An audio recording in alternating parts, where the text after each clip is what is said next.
জি আলহামদুলিল্লাহ ভালো। আপনি ভালো আছেন? আলহামদুলিল্লাহ। আপনার দেশের বাড়ি কোথায়? তেতলাবা রূপগঞ্জ পাকিস্তান মিলের পিছনে।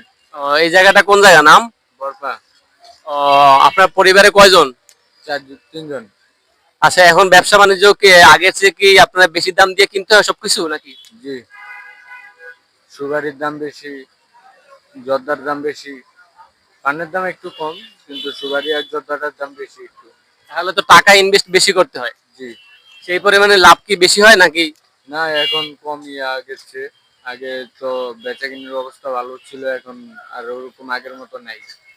ও আচ্ছা, বেচা কেনার অবস্থা ভালো না, তাহলে তো সংসার চালাতে খুব কষ্ট হয়। জি এই যে আগে যে পাবলিক বেশি ছিল, এখানে জনগণ বেশি ছিল, এখন এই কম হওয়ার কারণ কি?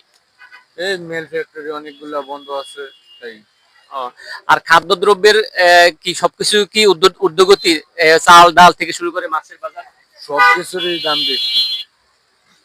ও, তাহলে তো আপনাদের এখন যে পরিমাণ উপার্জন করেন ব্যবসা বাণিজ্য করে, আপনাদের সংসার চালাতে খুব কষ্ট হয়। জি জি তা আপনি কি সরকারের কাছে আশা করেন যে সবকিছুর দাম আগের চেয়ে কমাক? না যাবার জন্য। জি আগের চেয়ে কি একটু কমাইলে ভালো হয় না? জি জি ধন্যবাদ। প্রিয় ভিউয়ার্স, এই বাড়ি দেখেন, ছোট্ট একটা এখানে ব্যবসা প্রতিষ্ঠান দিয়ে বসেছে, কারণ ব্যবসার মধ্যে বরকত আছে। আমাদের রাসূল সাল্লাল্লাহু আলাইহি সাল্লাম বলেছেন, ব্যবসার মধ্যে 9 গুণ এবং চাকরির মধ্যে 1 গুণ। এই বিশ্বাসের উপর, আমাদের নবীর বিশ্বাসের উপর, আমাদের রাসূলের বিশ্বাসের উপর তারা ছোট্ট একটা ব্যবসা প্রতিষ্ঠান দিয়ে বসেছে। তাদের পরিবারে প্রায় 6 থেকে 7 জন পরিবারের সদস্য, কিন্তু এখানে থেকে যে পরিমাণ এখন উপার্জন হচ্ছে, তারা কিন্তু তাদের পরিবারের ভরণ পোষণ চালাতে হিমশিম খাচ্ছে। এর কয়েকটা কারণ হচ্ছে, এখানে যে গ্যাসের ব্যবস্থা ছিল সেই গ্যাস লাইনটা কেটে দেওয়া হয়েছে। আর গ্যাস না থাকার কারণে অনেক ফ্যাক্টরি বন্ধ হয়ে গেছে এবং এলাকায় যে মানুষগুলো বসবাস করত অনেকে অন্যত্র চলে গেছে যেখানে গ্যাস আছে। যার কারণে কি হয়, এখানে যে ছোট ছোট ব্যবসা প্রতিষ্ঠান গড়ে উঠছে তাদের জীবনযাপন করার জন্য অর্থনৈতিক দিক থেকে খুব ক্ষতিগ্রস্ত হচ্ছে। এভাবে যদি জীবনযাপনের হুমকি চলে আসে তাহলে মানুষ যাবে কোথায়?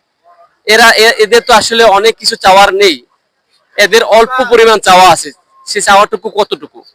সে চাওয়াটুকু হচ্ছে তারা রাতে একটু ঘুমাবে আর 4টা ভাত খাবে।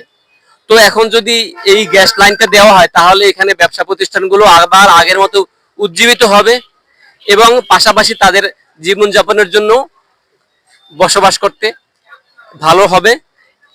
তো ভিউয়ার্স, আপনারা আমাদেরকে লাইক এবং কমেন্টস করে জানাবেন, আর সরকারের প্রতি আমি দৃষ্টি কামনা করছি অবশ্যই যেন এই বিষয়গুলো নজর দেয়। ধন্যবাদ।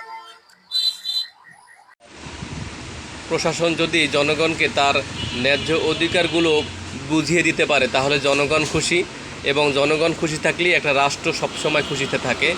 এটাই আমরা জনপ্রশাসনের কাছে, আমরা গভর্নমেন্টের কাছে আমরা কামনা করি। ধন্যবাদ।